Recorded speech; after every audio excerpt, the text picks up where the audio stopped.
Victor Grimaldi, the butcher they called him, not with fear, not yet, no, with respect. He ran Grimaldi Meats on Bleecker, a neighbourhood institution, his father's shop before him. Victor was born into it, the sawdust, the cold air, the metallic tang of blood. It was home. Victor was a craftsman. He treated meat with reverence, an artist with a cleaver. Customers swore his cuts were the best. Juicy steaks, tender roasts. He'd hum while he worked, a symphony of steel on bone. But beneath the surface something festered, a fascination turning obsessive, the marbling of flesh, the architecture of bone. His work became an obsession. He'd spend hours studying anatomy books. His smile, once warm, turned unsettling. There was hunger in his eyes.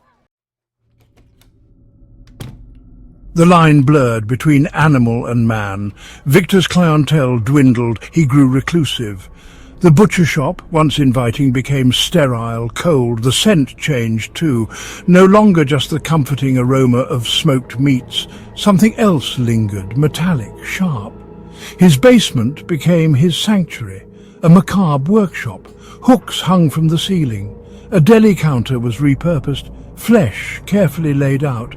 But it wasn't beef or pork or lamb. He started small, a stray cat, a homeless man lured in with the promise of food, easy prey. His skills, honed on livestock, found new purpose. The thrill, the power, it intoxicated him. He was in control, he was God. Each kill became a ritual. He'd dress in a white apron, stained crimson. Classical music filled the basement. Chopin, Mozart, a soundtrack to his madness. His movements were precise, deliberate. No wasted motion, no remorse. He devoured it all, every last morsel. He'd spend days down there, surrounded by bones, picked clean. His hunger insatiable. He craved the taste, the texture. He was addicted to the act itself. The basement became his kingdom, a charnel house of his own making. And he, the Swine King, presiding over his gruesome feast. The man he once was, the butcher, was gone, consumed by the monster he had become. Victor, the butcher, still greeted his customers with a smile. A little wider now, a touch too eager. He'd recommend cuts, his eyes gleaming. He'd offer samples, his voice a low purr. The neighbourhood whispered, the disappearances, the smell.